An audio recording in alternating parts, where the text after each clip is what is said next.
Hey, space enthusiasts! Ever wondered if there's water on the moon?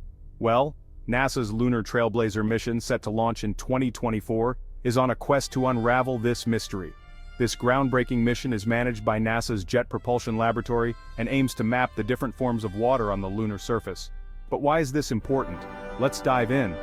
Lunar water is crucial for future human missions.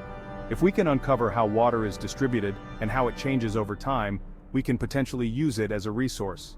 Imagine astronauts extracting water from the moon to drink or even convert into fuel. Scientists know water exists on the moon, but its exact form, quantity, and distribution are still unclear. Water could be trapped within rocks and regolith, or exist as ice in permanently shadowed craters. Another intriguing possibility is the presence of frost, formed when water molecules settle in cold shadows. As the sun moves, these shadows shift, causing the water molecules to evaporate and potentially refreeze elsewhere.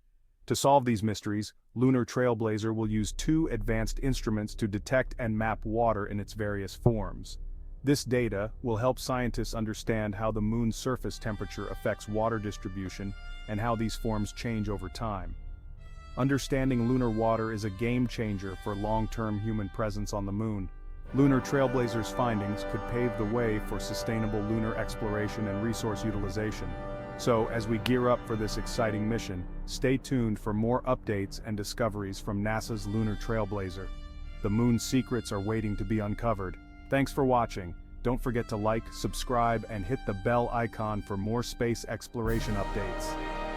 Lunar Trailblazer Mission Insight.